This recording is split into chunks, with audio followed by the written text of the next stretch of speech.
예, 이제 8번 주의 날, 더 로드스 데이.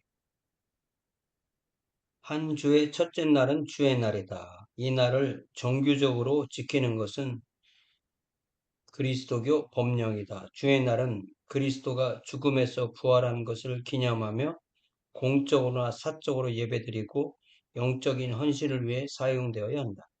또한 세상적인 즐거움을 삼가며 반드시 해야 할 일과 자비를 행하는 것을 제외하고 세속적 직무에서 벗어나 휴식해야 한다.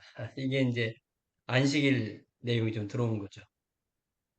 지난번에 얘기한 대로 레위기 23장에 나오는 초실절과 오순절. 네. 초실절은 그게 초실절이고 오순절도 일종의 추수감사절입니다. 그러니까 추수감사절이 초실절, 맥추절, 그리고 초막절도 일종의 추수감사예요. 예. 그런 이 초실절과 오순절이 둘 다 썬데이에 오도록, 안식 후 첫날에 오도록 돼 있어서 주의 날, 부활절, 또 성령 강림절이 주일인 것이 이미 구약성 레위기에 정해져 있다는 거.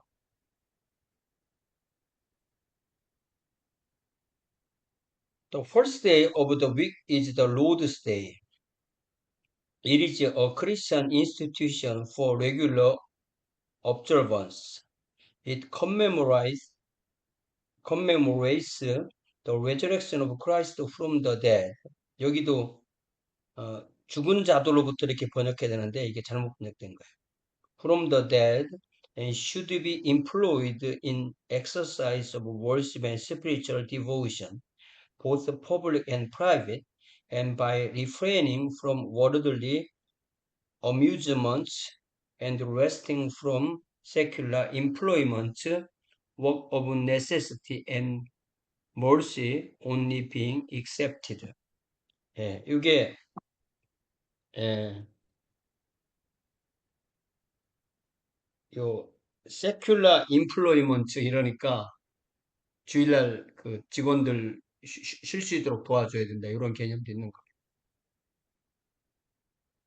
The Kingdom of God. 하나님의 왕국은 우주에 대한 하나님의 일반적인 주권과 하나님을 왕으로 자발적으로 인정한 사람들에 대해 그의 특별한 왕되심을 포괄한다. 왕국은 특히 구원의 세계인데 사람들이 예수 그리스도에게 신실하고 어린이처럼 위탁함으로써 들어가는 곳이다. 그리스도인들은 왕국이 임하고 하나님의 뜻이 이 땅에 이루어지도록 기도하고 노력해야 한다. 왕국의 완전한 달성은 예수 그리스도의 재림과 이 시대의 마지막 때까지 기다려야 한다.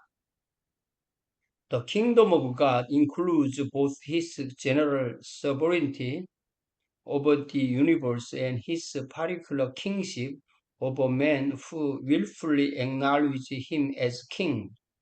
Particularly, the kingdom is the realm of salvation into which men enter by trustful, childlike commitment to Jesus Christ.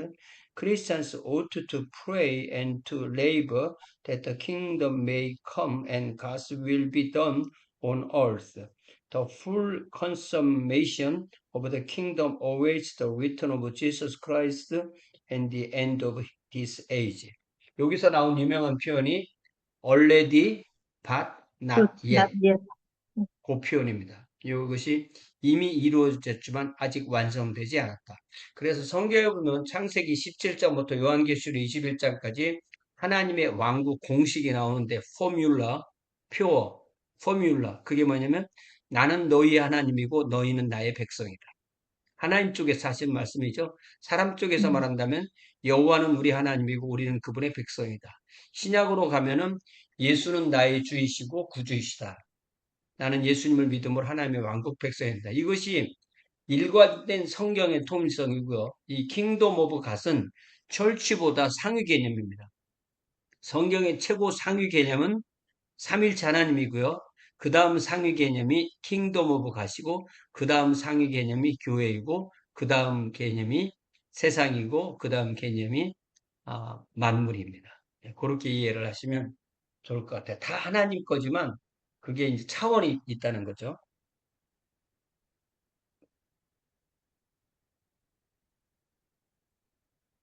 마지막 일들, last things, 이게 소위 종말론이라는 겁니다. 하나님은 자신의 시간과 방법으로 이 세상에 적절한 종말을 가져오신다. 예수 그리스도는 그의 약속에 따라 영광 가운데 신체적이고 가시적으로 이 땅에 다시 오시며 죽은 자들은 일으킴을 받고 그리스도는 모든 사람을 정의로 심판할 것이다. 불의한 자들은 영원한 형벌의 장소인 지옥으로 넘겨지게 될 것이다. 의로운 사람들은 부활하여 영원하게 된 몸을 입고 자신의 상을 받으며 천국에서 주님과 함께 영원히 거하게 될 것. 이게 천국 이렇게 되면 안 돼요. 새하늘과 새 땅 이렇게 돼야 돼요. God in His own time and in His own way will bring the world to its appropriate end. According to His promise, Jesus Christ will return personally and visibly in glory to the earth. The dead will be raised, and Christ will judge all men in righteousness. The, the unrighteous will be consigned to hell, the place of everlasting punishment. The righteous in their resurrected and glorified bodies will receive their reward and they will dwell forever in heaven with the Lord. 이 서양 사람들이 이걸 이렇게 명확하게 못 쓰는 거예요. New heaven and the new earth 이렇게 써야 돼요. 이게 성경적 표현입니다. 하늘은 우리가 죽으면 가는 데가 하늘이에요.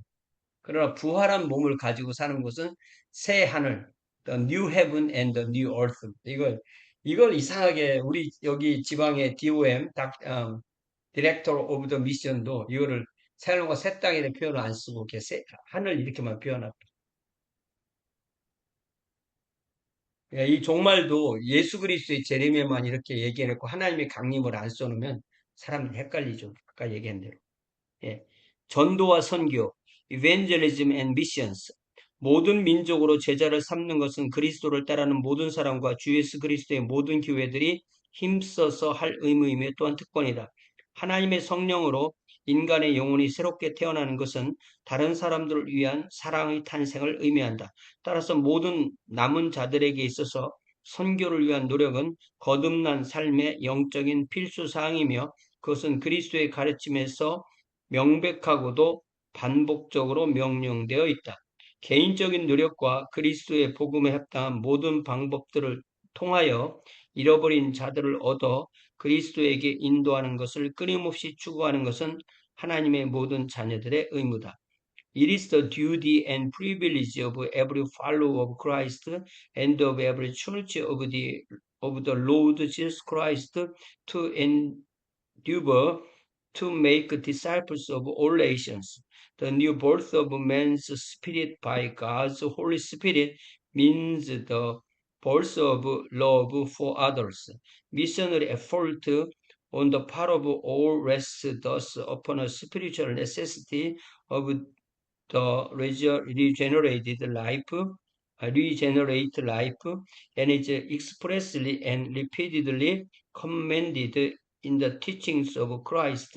It is the duty of every child of God to seek constantly to win the lost to Christ by personal effort and by all other methods in harmony with the gospel of Christ. 그러니까 이 전도와 선교는 사실 엄밀하게 구별되지 않는 거예요. 전도는 한 문화권 안에서 이루어지는 거고 선교는 문화권을 벗어나는 겁니다. 그렇기 때문에 언어가 통하지 않는 사람에게 하는 게 선교고 언어가 통하는 사람에게 하는 것이 전도다 이렇게 이해하면 더 좋을 것 같아요. 그래서 우리가 이벤젤리즘 전도하고 이벤젤리칼리즘 복음주의하고 좀 헷갈리는데 이벤젤리즘 이거는 그 전도라고 그냥 그래요. 네. 교육, education. 그리스도의 왕국 안에서 교육의 이유는 선교 및 일반적인 자선의 이유와 같고 그것들과 마찬가지로 교회로부터 후원을 받아야 한다. 그리스도교 학교들의 적절한 체계는 그리스도의 사람들을 위한 영적인 프로그램을 완성하는 데 필수적이다. The cause of education in the kingdom of Christ is coordinated with the causes of missions and general benevolence and should receive along with these the liberal support of the churches. An adequate system of Christian schools is necessary to a complete spiritual program for Christ's people. 이게 이제 글씨가 작다 보니까 아포스토리가 빠져서 자꾸 이렇게 빠져서 이게 인쇄가 된 겁니다. 기독교 교육에서 학문적인 자유와 학문적인 책임 사이에 적절한 균형이 있어야 한다. 인간 생활의 질서 정연한 관계에서 자유는 늘 제한되어 있으며 결코 절대적인 것이 될 수는 없다. 그리스도교 학교, 대학 혹은 신학교에서 선생의 자유는 예수 그리스도의 우위성, 성경의 권위적 특성, 그리고 그 학교의 존립의 분명한 목적 등에 의해 제한받는다. 이게 제가 이거 학교에서 가르치려면 사인해야 되는 거예요. 요 교육 요거 때문에. 내 맘대로 가르치면 안 된다는 거예요. 우리 교파의 신학에 나를 고용한 학교의 그 정책에 내가 어게인스트 할 수 없다는 거예요. 내가 괜히 예수 그리스도는 사람이지 하나님이 아니다 이런 거 가르치면 저는 당장 쫓겨납니다. 우리 성도들이 CP 헌금을 낸 걸로 학교를 세우고 그 학교에서 교수를 고용해서 그 헌금을 낸 교회의 목회자들을 양성하는 거기 때문에 네가 신학을 네 신학을 가르치려면 네가 학교 세워서 해. 그러나 우리 학교에 고용돼서 할 때는 너는 가르치는 내용을 우리 학교의 목적에 의해서 제한받아야 돼. 무한한 자유랑은 없는 거야. 자유와 책임은 항상 균형을 맞춰야 돼. 저는 이거 동의합니다. 저는 이거 마음으로부터 동의해요. 이거 동의하지 않으면, 네, 나 혼자 살겠다는 거죠. In Christian education, there should be a proper balance between academic freedom and academic responsibility. Freedom in any orderly relationship of human life is always limited and never absolute.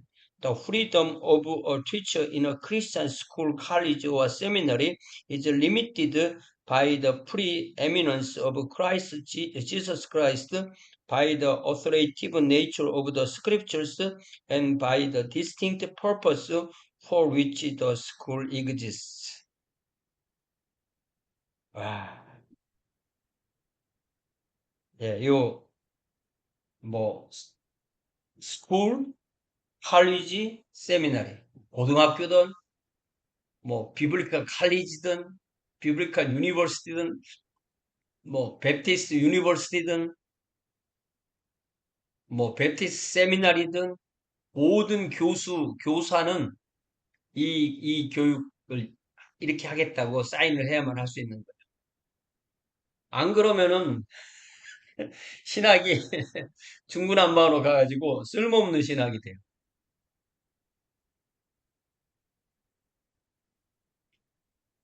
자, 청지기 직분, 스튜어드십. 하나님은 현세적이거나 영적인 모든 축복의 근원이시다. 우리가 가진 모든 것은 그분의 덕분이다.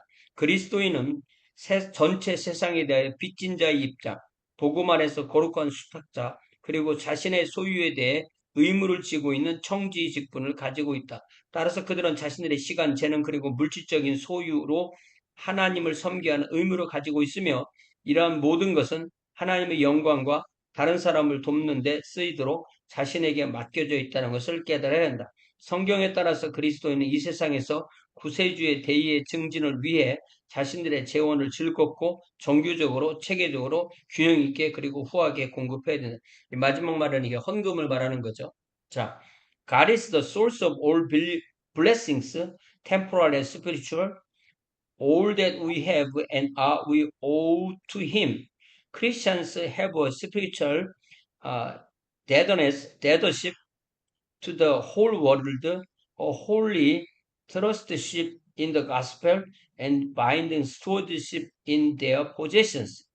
그러니까 이게 이 스튜어드십이라는 게 오늘날로 말하면 스튜어드라는 거 오늘날로 말하면 이게 매니저입니다. 매니저. 매니저라고 생각하면 딱 맞는 거예요. 매니저는 그 회사든 그 매장이든 거기에 소유주가 아니잖아요. 소유주는 따로 있는 거잖아요. 예. 그래서 우리의 생명부터 우리의 영향력까지 우리의 꿈과 소망과 눈물과 땀과 피까지 모든 우리에게 맡겨준 모든 것의 진정한 주인은 하나님이시고 우리는 관리인이다. 그래서 그 달란트 비유가 제일 적당한 거예요. 달란트 비유가 그게 주님 거지만 내 거잖아요. 나에게 맡겨진 주님 거잖아요. 그러니까 우리는 최소한 은행에 집어넣어서 이자라도 받아야 되는 땅속에 파묻어뒀냐? 이렇게 말씀하시는 거죠.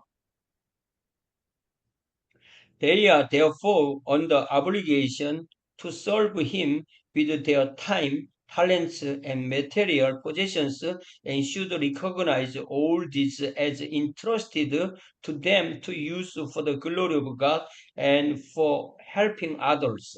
According to the scriptures, Christians should contribute of their means cheerfully, regularly, systematically, proportional, proportionally and liberally for the advancement of the Redeemer's cause on earth. 야, 이게 우리 고린도후서 8장인가요? 9장인가요? 거기 보면 참 기가 막힌 표현이 나오잖아요. 제가 한번 읽어드렸을 것 같은데 고린도후서 성경은 이렇게 참 기가 막힌 표현들이 있어요.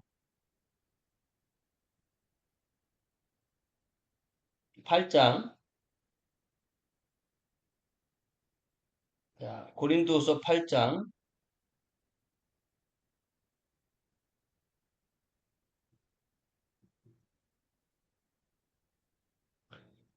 형제들아 1절 하나님께서 마게도냐 교회면 빌립보, 데살로니가, 베레아 이런 교회들이죠. 마게도냐 교회들에게 주신 은혜를 우리가 너희에게 알리노니 고린도는 이게 이제 아가야 지방, 예.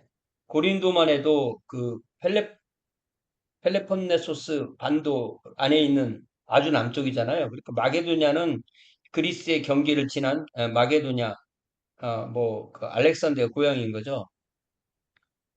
그 마게도냐에 있는 교회들이 어떻게 했냐면 2절에 환난에 많은 시련 가운데서 그들의 넘치는 기쁨과 극심한 가난이 그들의 풍성한 연보를 넘치게 했다. 이게 여기서 온 거예요. 네. 인색하게 드리지 마라 이 말씀도 있지만 이게 보면 이게 하나도 말이 맞는 게 없잖아.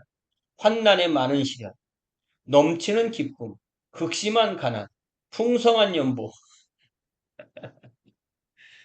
그러니까 이거 액수로 얘기하는 게 아닌 거예요.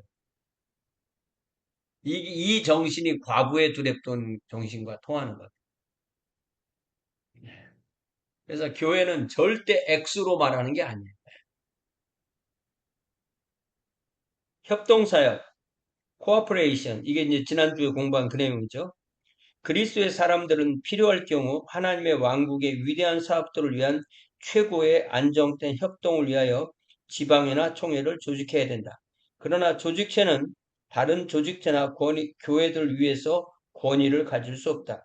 그것들은 우리 사람들의 에너지를 가장 효과적인 방법으로 끌어내고 결합하며 관리하기 위하여 만들어진 자발적이고 자문하는 단체다. 신약성계의 교회 회원들은 그리스도의 왕국 확장을 위한 선교 교육 그리고 자선 사역을 수행하기 위해 서로 협력하였다. 신약 성서 의미의 그리스도인의 연합은 공통의 목적을 위해 다양한 그리스도인 그룹 사이의 영적인 융화와 자발적인 협동이다.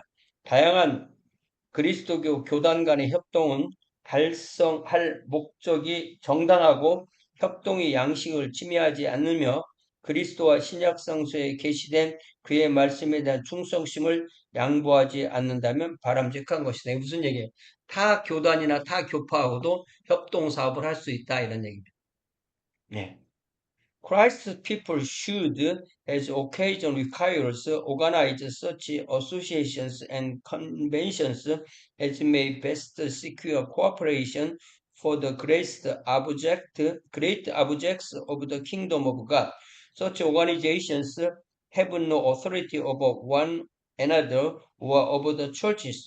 They are voluntary and advisory bodies designed to elicit, combine, and direct the energies of our people in the most effective manner. Members of New Testament churches should cooperate with one another in carrying toward the missionary, educational, and benevolent ministries for the extension of Christ's kingdom. Christian unity in the New Testament sense is spiritual harmony and voluntary cooperation for common ends by various groups of Christ's people. Cooperation is desirable between the various Christian denominations when the end to be attained is itself justified and when such cooperation involves no violation of conscience or compromise of loyalty to Christ and His word as revealed in the New Testament. 이게 이런 걸 해놓기 때문에 선교 현장 같은 데 가면 교파로 조안해서 이 선교사들이 함께 일하고 그렇게 하는 겁니다. 예. 이 협동사역 지난번에 우리 최 집사님 이거 그 목장 모임에서 발표하셨습니까? 주중에? 예, 우리 미국 침례교회사에 대해서 설명을 좀 했습니다. 목장 때. 예, 그리고 그 코어퍼레이션이 어떻게 발생했는가 이런 것도 그거 우리가 알면 헌금하고 그럴 때 참 좋죠. 예. 예.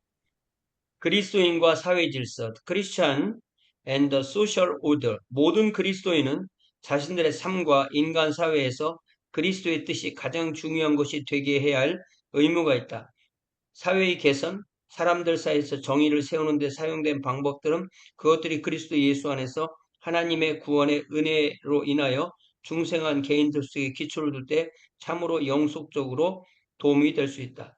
그리스도인은 그리스도의 정신 안에서 모든 형태의 욕심, 이기심 그리고 악함을 반대해야 한다.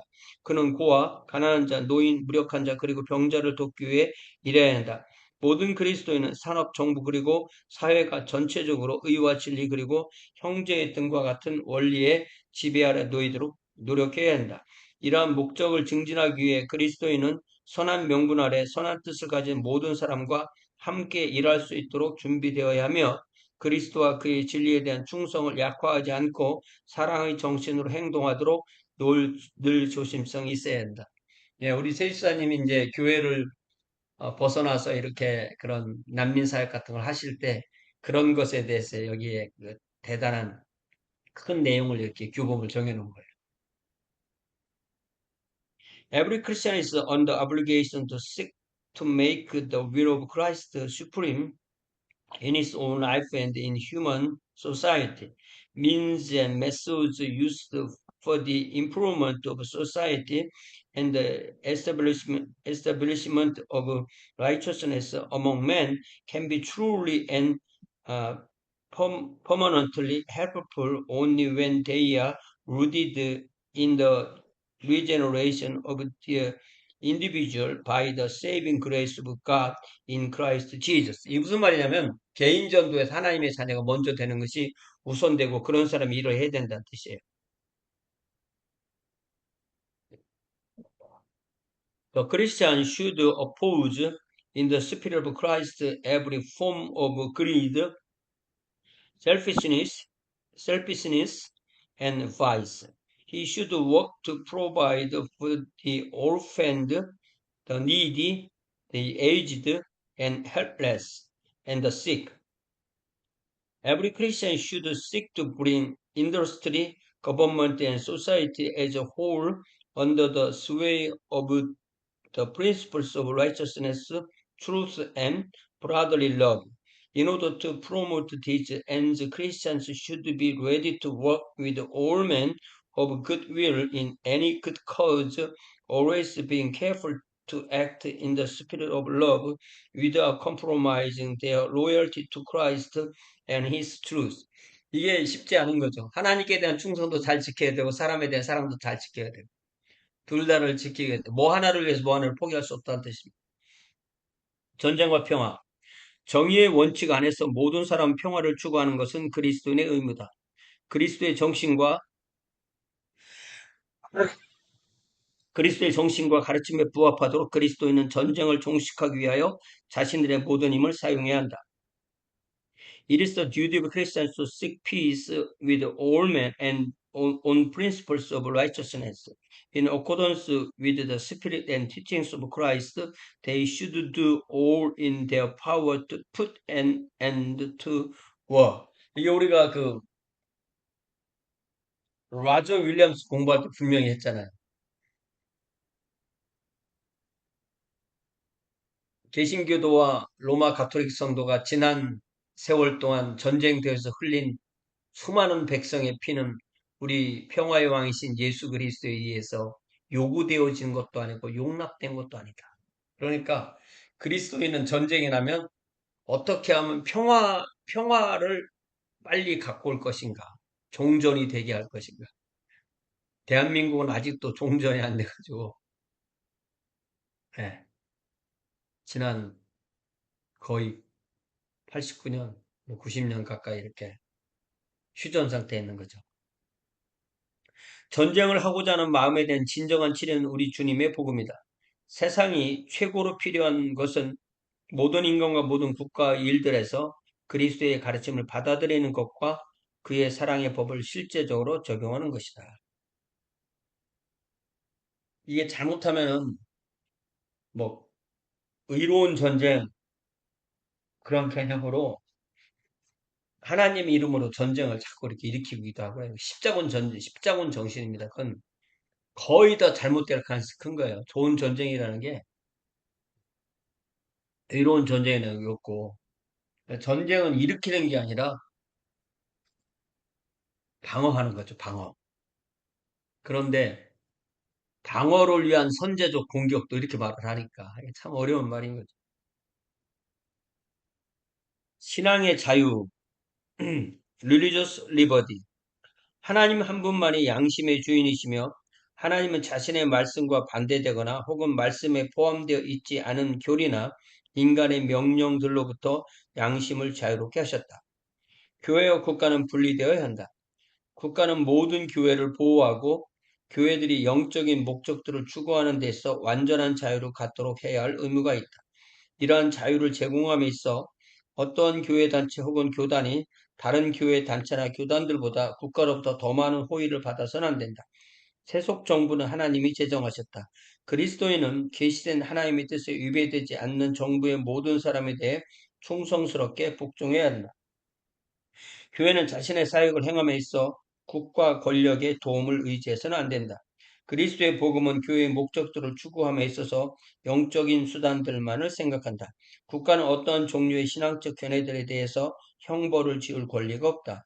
자유로운 국가에서의 자유로운 교회는 그리스도교회 이상이며 이것은 모든 사람의 입장에서는 방해받지 않고 자유롭고 하나님께 나갈 수 있는 권리를 의미하며 종교적 차원에서는 견해들을 형성하고 전파하는데 국가 권력으로부터 방해되지 않을 권리를 의미한다.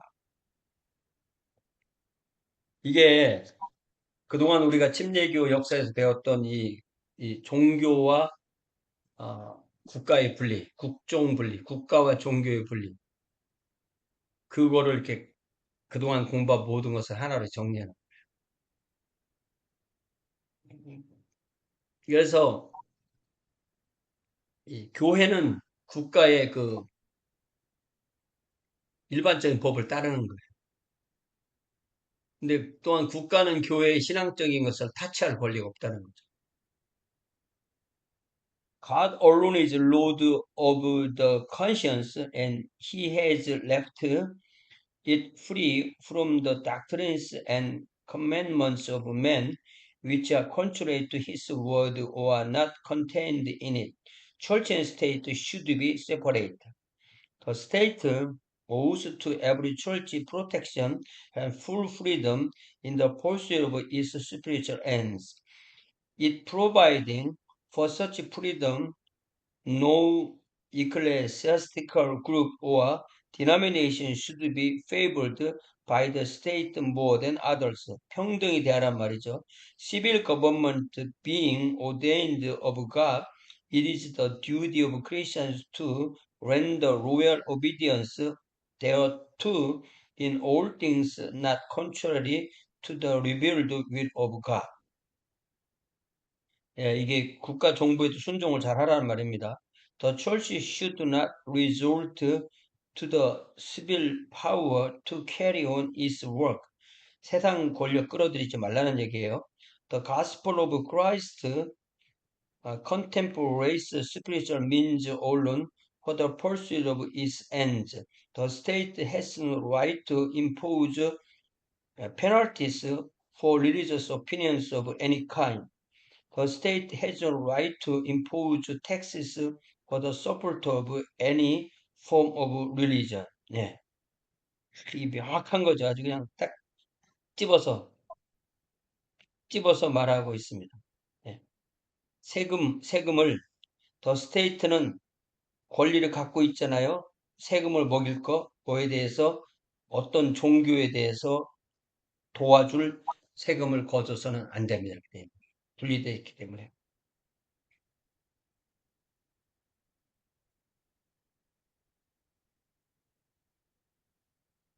위에 번역이 잘못된 거죠?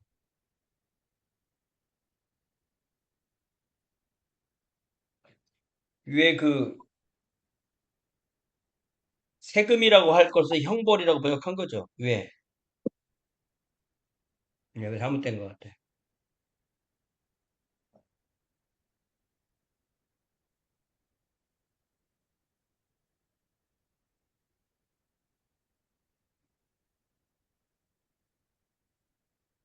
그 앞에 문장인가요? 어디 봅시다. 다시 봅시다. The state has a right to impose taxes.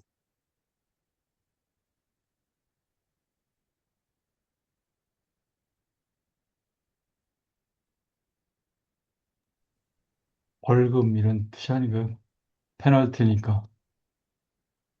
페널티는 그 형벌이고, 그, 그, the state has a right to impose taxes for the support of any form of religion. 이 문장에 빠진 것 같아. 아예 통째로 번역해서. 음, 네.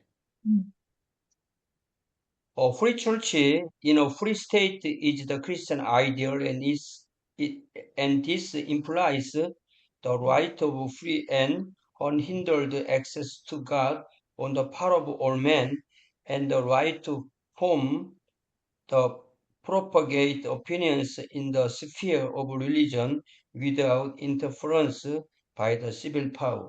예. 그러니까 이런 게 제가 이렇게 소리 내서 읽지 않으면 노트에 뭐가 써 있는지 모르는 거예요. 아니, 소리내 읽어보니까 이게 문장의 앞뒤가 안 맞다는 게 드러난 거죠. 자, 가정에 대한 거는 이게 이제 자꾸 뭐 동성연애 이런 게 나오니까 1998년에 추가된 거를 이제 어, 프린트해서 쓰는 거죠. 하나님은 인간 사회의 근본 기관으로서 가정을 제정하셨다. 가정은 결혼과 혈통과 입양에 의해서 서로 연결된 사람으로 구성된다. 가정이 뭔지를 정의해 준 거예요. 결혼해서 아기 낳든지 아니면 입양하든지 이렇게 된다. God has ordained the family as the foundational institution of human society.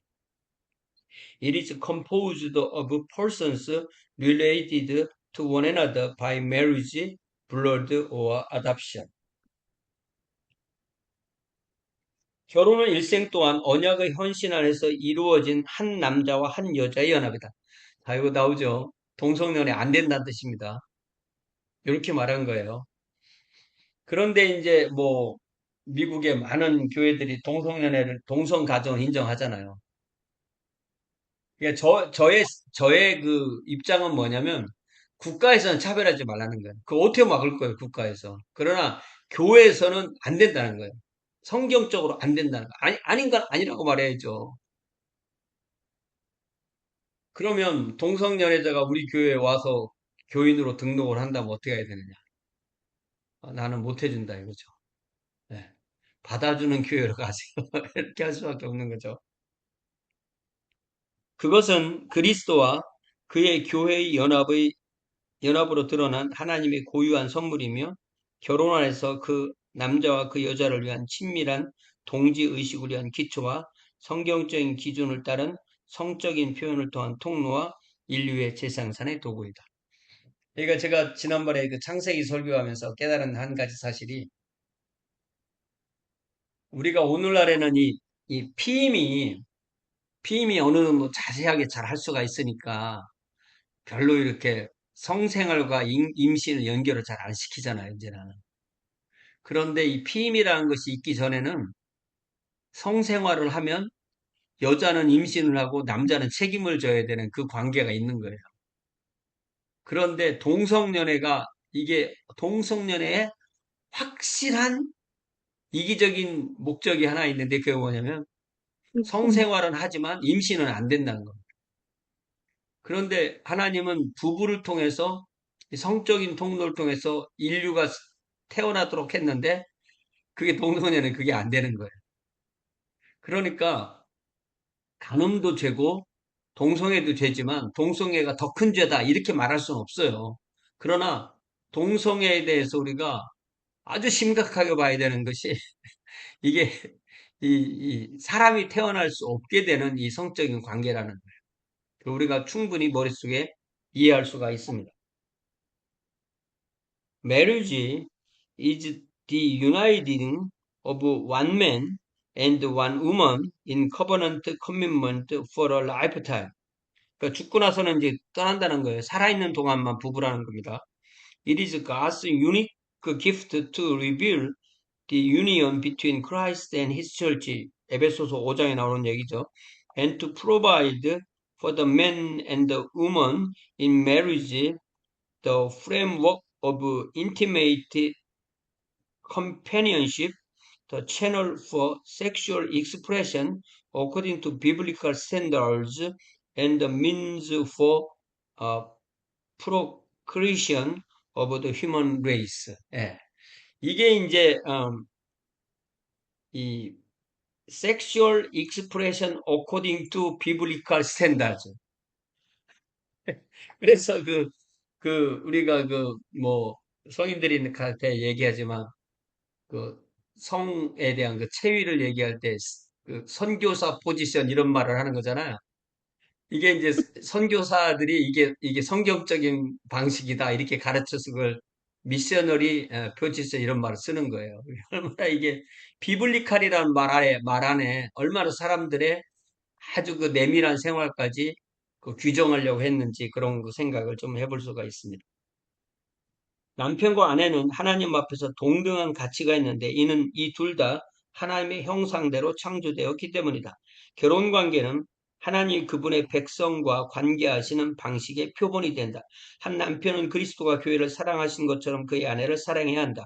그는 하나님께서 부여하신 책임을 가지고 그의 가정을 위하여 준비해야만 하며 보호하고 인도해야 한다. 한 아내는 교회가 그리스도의 머리 되심에 즐거이 순복하듯이 그녀의 남편의 종된 지도력에 그녀 자신을 은혜롭게 순복해야만 한다. 그녀의 남편과 동일하게 그녀는 하나님의 형상으로 지음받았기 때문에 그 남편과 동등한 아내는 하나님께서 부여하신 책임감을 가지고 그녀의 남편을 존경해야만 하며 가정을 경영하며 다음 세대를 양육하는 데 있어서 그 남편을 돕는 자로서 봉사해야 된다.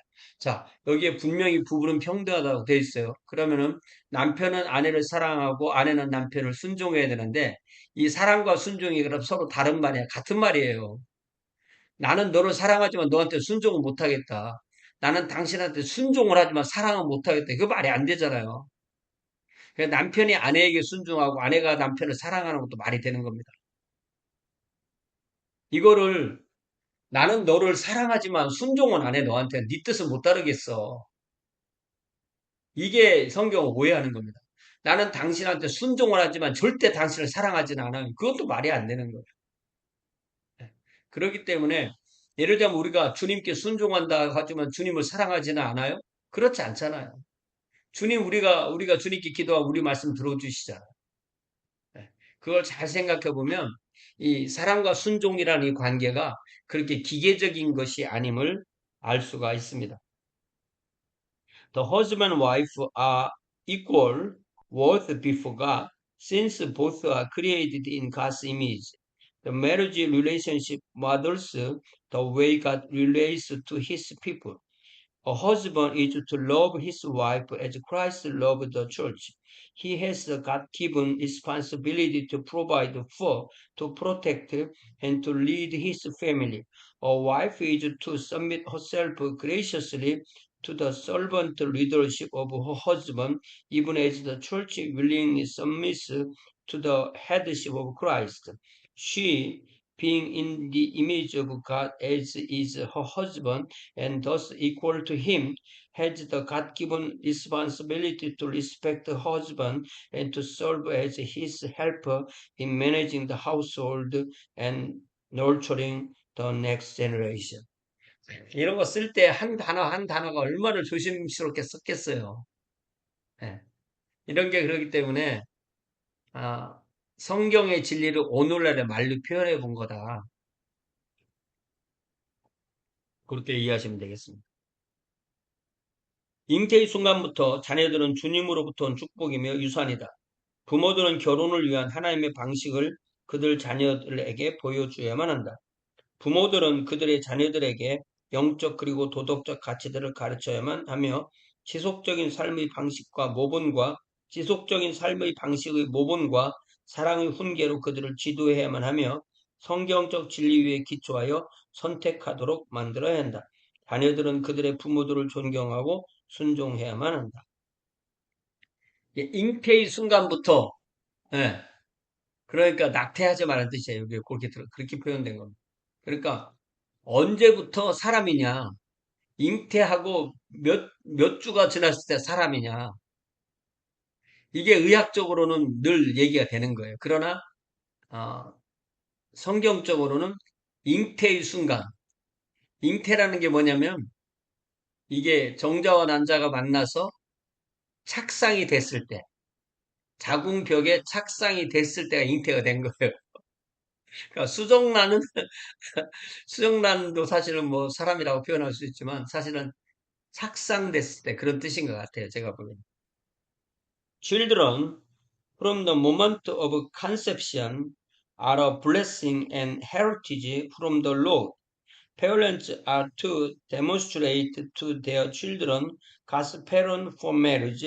Parents are to teach their children spiritual and moral values and to lead them through consistent lifestyle example and loving discipline to make choices based on biblical truths.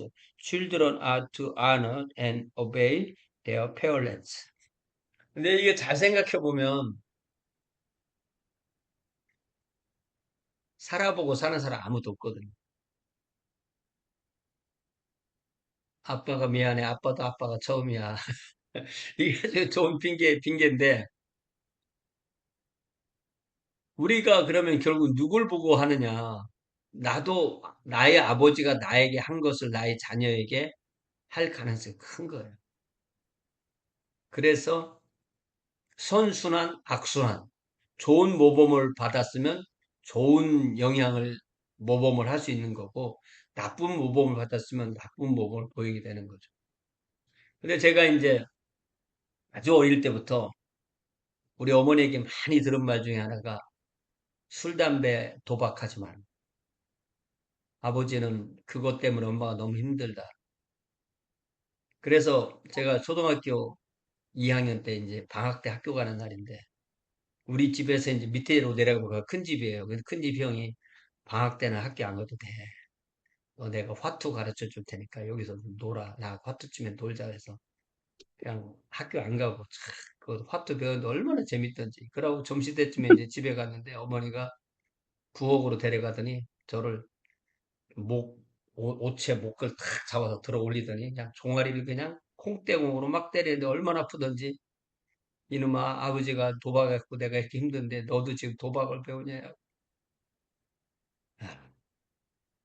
그래 제가 예수님을 안 믿었어도 술, 담배는 안 했을 것 같아요. 그러나 물론 이제 고등학생 때부터 주님을 믿었기 때문에 훨씬 더 술, 담배.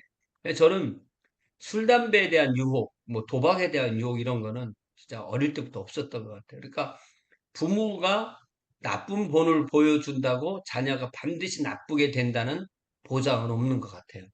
제가 볼 때. 예, 제가 뭐 좋은 모범을 보면 나도 저렇게 잘해야 되겠다. 그렇게 하고 나쁜 모범을 보면 나는 저렇게 해서는 안 되겠다. 제가 학교 다닐 때도 좋은 선생님이 있고 나쁜 선생님도 있잖아요. 그러면 좋은 선생님 보면 아, 난 저렇게 가르쳐야 되겠다. 나쁜 선생님 보면 난 저렇게는 안 하겠다. 그런 걸 갖게 되는 거죠. 예.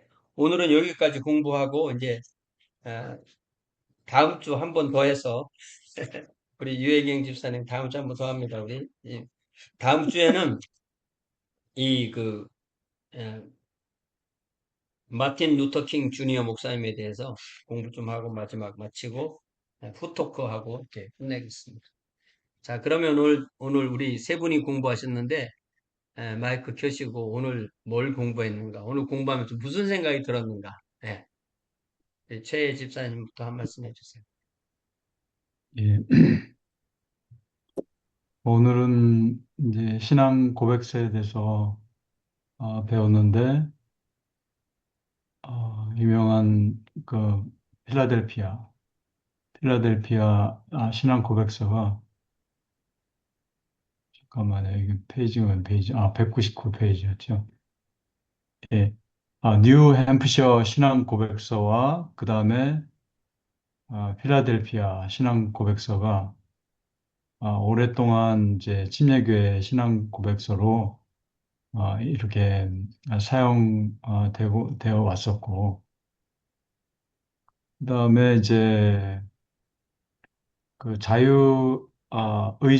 자유의지 침례교가 생김으로써 주로 칼뱅주의에 좀 많이 그를 따르던 그런 침례교에서 어, 이제 하여튼 자유의지 침례교가 아, 이제 많은 사람들에게 인정을 받으니까 이제 기존에 있는 침례교회도 신앙 고백서를 새로 이렇게 개정을 해야 되겠다는 그런 생각을 해서 이제 새로 신앙 고백서를 만들게 된 것 같습니다. 그런데 오늘은 이제 이게 침례교회도의 신앙과 메시지, 이게 신앙 고백서죠. 예, 그 예, 1963년에 이제 어, 발표된 거를 이제 목사님이 소개해 주셨는데, 현재하고 그렇게 많이 차이가 있나요? 현재 신앙 고백서하고? 큰 차이 없습니다. 예. 그래서 이제 오늘 그 신앙 고백서에 대해서, 이제 배우면서, 우리 교회에서도 이걸 좀 이렇게 교인들에게, 아, 뭐 교육이나 아니면 소개를 해야 될 필요가 있지 않나 하는 생각이 들었어요. 예, 그러니까 그렇습니다. 이게 이제 신앙 고백서고 어떤 이제 신조는 아니기 때문에 우리가 이거대로 꼭 지켜야 된다는 건 없지만, 침례교에서 이렇게 가이드라인이죠. 원하는, 예, 그런 것들을 우리가 침례교인들이 알고, 필요가 있다는 생각이 들고, 그래서 우선 이제 교인들에게 가르쳐야 되고, 또 전에 우리가 침례교회 역사를 배웠지만, 그러니까 저는 이제 얼마 전에 저희 하늘의 교회에서 선교 부흥회도 하고, 또 침례교회 역사에서 여러 선교사들의 얘기를 들고 해서 이제 선교에 대해서 많이 찾아봤거든요. 어, 한국 선교에 대해서. 그런데 우리 교회가 기회가 되면 어, 침례교회 역사에 대해서 한번 말하자면 이제 역사관 같은 게 있으면 좋겠어요. 그러니까 한번 예를 들어 선교 어떤 대회가 있으면은 이제 뭐 선교 이제 사역 소개하는 박람회가 있다. 선교 박람회가. 그러면 침례교회 역사에 대해서 한번 프레젠테이션을 하면 좋을 것 같다는 생각이 들었어요. 아마 침례교회에 대해서 역사를 잘 모르는 분이 대부분일 거예요. 우리 교회 나온 분들도. 따라서 침례교회 역사와 함께 오늘 그 신앙 고백서를 적어도 우리 교인들이 한번 읽고, 이런 게 있구나 하는 생각을 우리 자녀들도 아, 신앙 고백서를 배울 필요는 있다고 생각합니다. 예, 그러니까 이사님, 이게 우리가 지금 지난 13주, 12주 동안 하루에 2시간, 3시간씩 공부해서 여기까지 온 거잖아요. 이만큼 시간 음, 안 쓰면 이만큼 이해가 안 된다고. 그렇죠. 예, 그것도 자발적으로 공부하는 마음이 없으면 이만큼 안 되는 거예요. 그러면 이걸 가르칠 사람도 있어야 되지만 가르칠 사람, 교재, 시간, 장소, 사람, 배우는 사람들이 자연스럽게 배워야 되는데 아니 다른 거 하기도 바쁜데 그걸 어떻게 해? 그래서 음, 어쩔 수 없이 이런 신학교라는 이름을 가지고 소수의 사람밖에 못하는 거예요. 이게 성도는 1,000명에 1명 정도 지금 공부를 하는 거고 우리 뭐 한국교회는 1,000명에 5명 공부하는 거지만 그런데 달라스에 있는 모든 침례교회가 이거 공부하는 게 아니잖아요. 음, 미국에 있는 모든 침례 공부하는 게 아니잖아요. 그러면 성도는 1,000명에 1명이면요. 침례교 목사는 100명에 1명인 거예요. 미안하죠. 음, 목사님도 또 잘 모르시더라고요. 침례. 그러니까 제가 이거 침례교회에서 얼마나 오래 가르쳤을 거예요. 음, 그런데 저도 떠듬떠듬 가르쳤잖아요. 똑바로 잘 몰라가지고. 그런데 저만큼 아는 사람은 또 얼마나 되겠냐고. 사실. 그래. 그렇게 생각을 하면 참 이게 제가 더 열심히 살아야 되는 거죠. 예, 예, 우리 이회경 집사님 한 말씀 해보세요. 저도 이 신앙 고백서 이거가 진짜, 어, 이렇게 우리 삶의 아주 여러 부분에서 이렇게 어, 관여해서 어떻게 살아야 하는지까지 다 이렇게 얘기해 주는 그거에 너무 너무 좋았고요. 그 우리 내는 그 우리 헌금이 지난번에도 조금 이렇게 멘션이 됐지만 그 이렇게 학교에까지 가서 신학교 같은 데서 너네는 이렇게 가리켜라 하는 그런 기본이 되는 그런 것까지 이렇게 관여되는 거는 전혀 몰랐었는데 그래도 그런 거를 그런 거 이렇게 너무 좋았고요. 뭐 진짜 그 일부분으로 뭐 청지기 직분 뭐 주님께 건 내가 관리하는 거 뭐 이런 거 설교에서 많이 들었지만 그래도 다시 한번 이렇게